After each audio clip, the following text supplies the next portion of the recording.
진주 시민 여러분 반갑습니다. 미래통합당 제21대 국회의원 예비후보로 등록한 김유곤입니다.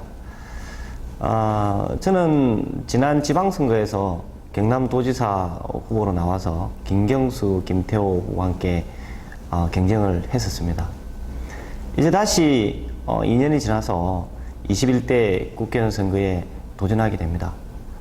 제가 자란 이곳 진주에서 진주 시민을 위해서 일을 해보고 싶습니다. 경선조차 하지 않았다는 것은 이제 제가 생각할 때는 본선으로 가서 박태출과 싸우라는 메시지라고 생각하고 이것이 공간위에서 저한테 준 마지막 배려라 생각합니다. 아시겠지만 공간위가 굉장히 시끄럽고요. 그래서 저는 25일까지 미래통합당을 알리면서 지금까지 해온 것처럼 방역활동을 겸한 선거운동을 계속할 것입니다. 어제 기자회견에서 말씀드렸다시피 26, 27일은 예비후보를 버리고 어쩔 수 없이 본선 후보로 등록해야 하기 때문에 잠시 당을 떠났다가 당선되어 다시 돌아갈 겁니다. 친박 인사가 공천되어 가지고 도로 친박당이 된다면 상식적으로 어느 누가 지지하겠습니까? 친박 인사가 공천되어 선거에 나가서는 결코 이길 수 없고 설사 이긴다 하더라도 문재인 정부를 심판하고 대선에서 정권을 창출할 수 없다는 것은 누구나 알고 있습니다. 그래서 제가 나가서 반드시 이겨서 당에 복귀하여야 합니다. 그 보수의 가치를 훼손시키고 박근혜 대통령이 탄핵된 그 실질적인 원인 제공자가 아닙니까? 그리고 탄핵 이후에도 아무도 책임지는 사람은 없고 자기 자리 지키기만 바빴습니다. 그러다가 문재인 정부가 헛발질하고 국정 운영을 엉망으로 하니까 바퀴벌레처럼 숨어있다가 슬슬 기어나가가지고 보수 재건을 하려는데 찬물을 끼얹고 있는 거 아닙니까? 새누리당도 자유한국당도 바른정당도 새로운 보수당도 모두가 과거가 되었습니다. 이제 보수 재건을 위해서 통합한 미래통합당만 있을 뿐입니다. 그들이 모습을 드러나고 있는 지금 국민들의 입에서는 도로 친박당이 되어가고 있네 하십니다. 이것이 문제 아니고 무엇이 문제입니까? 하지만 아직 시간은 남아 있습니다.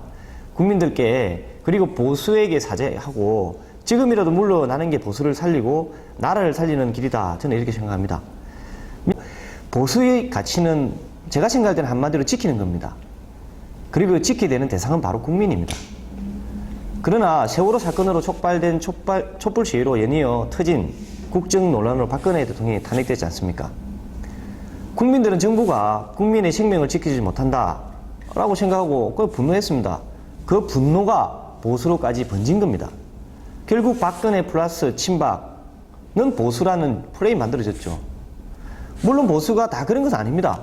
보수 재건을 위해 노력했던 많은 정치인들이 있었습니다. 하지만 친박을 위시한 사람들은 반성은커녕 보수 재건을 위해 노력하는 사람들에게 오히려 탄핵에 대한 책임을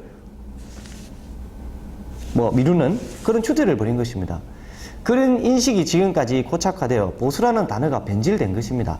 그래서 저는 보수는 국민을 지키는 것이다 라는 그 가치를 살려내고자 하고 지키고자 하는 것입니다.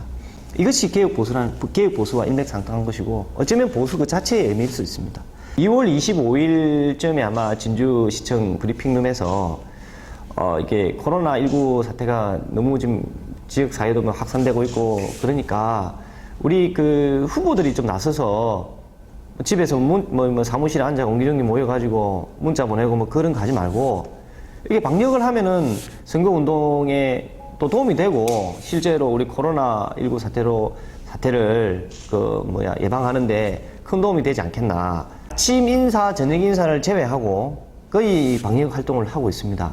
대학 시절부터 벤처기업을 창을 했습니다. 예전에 이제 드론 만드는 거. 지금은 이제 흔하지만 그전에는 별로 없었는데 해다가 실패를 했고요. 그 회사는 지금 남아있는데 저는 여기 나와가지고 대학 졸업하고 그 벤처기업을 창업해서 화장품 만드는 제조회사입니다. 지금 진주에 있고요. 그래 지금까지 16년째 운영을 하고 있고 그것 때문인지 어느 정도 영향을 줘서 화장품 산업 등 항노화 산업이 이게 이제 지역 진주에는 불모지였습니다. 근데 지금 아시겠지만 이제 경남에 항노화 산업 4대 산업 중에 하나 들어갔어요. 그 산업 발전에 토대가 됐다고 자평합니다. 처음부터 이제 작은 기업이고 하다 보니까 대기업과 경쟁이 안 되지 않습니까? 그래서 이제 해외 진출을 처음부터 집중했고, 지금은 중국이나, 뭐 인도네시아, 동남아시아, 독일을 포함해서 유럽 등 전 세계 한 12개국 정도 수출하여 외화를 벌여들이고 있습니다.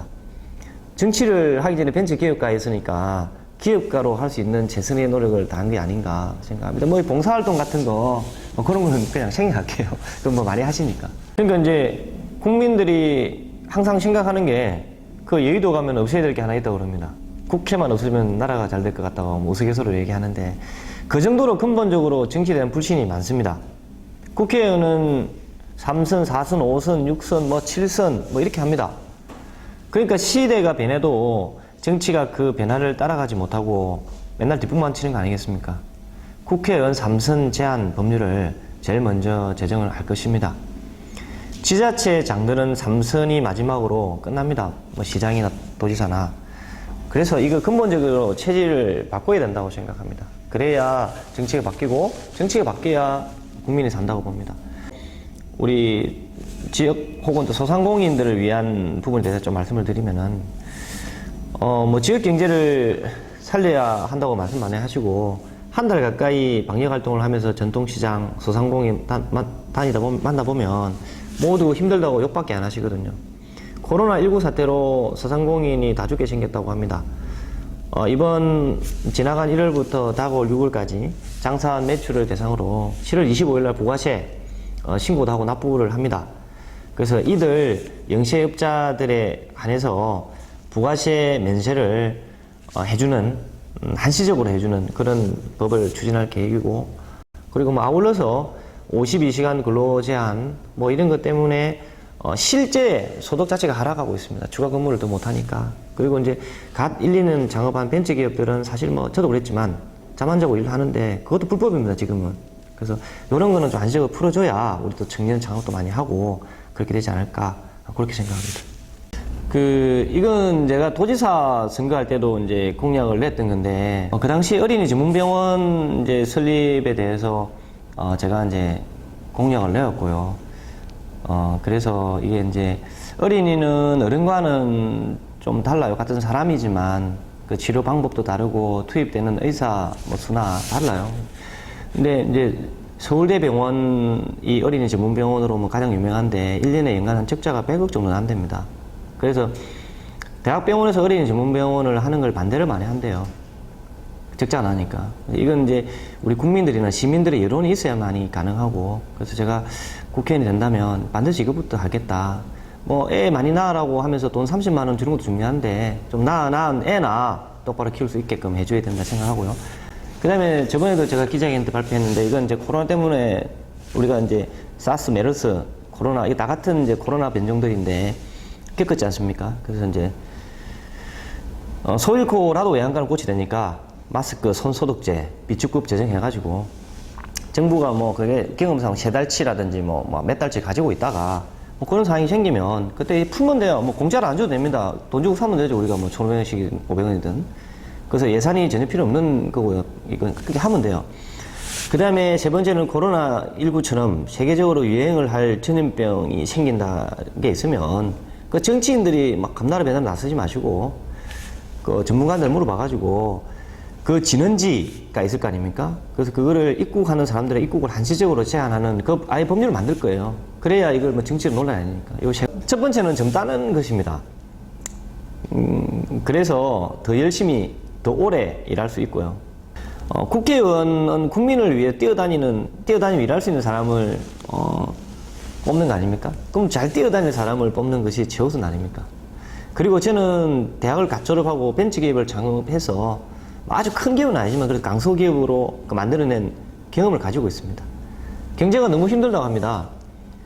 저 김유건 자체가 그 해답이 될 수 있다고 저는 생각합니다. 박대출 후보와 비교한다면 탄핵 사태나 뭐 이런 거에 대해 자유로운 채무입니다. 저는 그런 거 뭐 전혀 뭐 저를 공격할 수가 없어요. 민주당이 저를 공격할 건덕지가 아무것도 없습니다. 정의원 후보는 제가 듣기로는 친문이라고 들었습니다.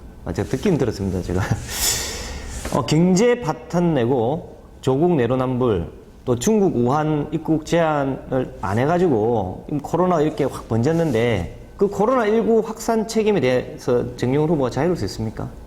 이 정도만 이제 말씀드리겠습니다. 우리 총선이 끝나고 나면 바로 대선이 있습니다. 이 총선이 그냥 단순한 총선을 볼 수가 없어요. 왜냐면 행정부에 이중대가 되어가지고 정부를 견제를 하지 못해요. 그러면은 이제 야당의 힘을 키워야 견제를 할 수 있다는 측면에서 본다면, 그러면 이제 보수에서 보면은 보수 가치를 되살리는, 지금 야당이 보수니까요. 그 기회가 될 것이고, 국민한테 보면은 보수에 대한 신뢰를 만들 수 있는 마지막 기회라고 생각합니다. 당연한 말이지만 문재인 정부에 대한 심판, 그거 당연하겠죠. 그 부분은 제가 뭐 심판하자 안 하자 말 안 해도 이미 시민들 만나보면 끝났습니다. 민주당 찍을 사람이 제가 볼 때는 한 명도 없는 것 같아요. 뭐 친문 핵심 지지자 제외하고 아무도 표 안 줄 것 같습니다. 진주 지역만 놓고 보면 좀 시대에 따라서 진주가 무슨 뭐 정당에서 공천하면 누군지도 모르고 갖다 찍는 그런 거는 좀 이제 지나야 됩니다. 그래야 진주가 발전이 있다 보고, 이번 또 선거가 뭐 이렇게 비례대표 따로, 정당 따로, 후보 따로 찍는 거니까 정당에 매몰되지 말고 정말로 일하는 사람을 찍어야 되고, 진주에서 지금 다니면서 시내 버스 정류장이 어디 있는지 아는 사람 아마 저밖에 없을 겁니다. 그래서 그런 선거가 되어야 된다 저는 생각합니다. 진주 시민 여러분, 이번 선거는 선거제도가 바뀌어가지고 사람 따로 찍고 정당 따로 찍는 선거입니다. 미래통합당은 지역구 후보 내고 비례대표는 미래한국당에서 냅니다. 제가 어쩔 수 없이 다가오는 25일, 아주 잠깐, 그것도 15일 정도 당을 떠나 무소속으로 선거에 나서지만 반드시 이겨서 당으로 돌아갈 겁니다. 김유근과 박대출의 경쟁일 뿐이고, 치르지 않는 경선을 본선에서 치르는 것이라고 생각합니다. 김유근을 찍는 것이 보수의 표를 분열해가지고 민주당 후보가 당선될 것이라는 유언비어를 퍼뜨릴 것이 뻔하지만은 이번 선거에서 민주당은 아무런 영향을 주지 않습니다. 믿고 김유근을 선택하면 보수를 살리고 문재인 정권을 제대로 견제하여 심판하여 정권을 창출하는 시작이 될 것입니다. 감사합니다.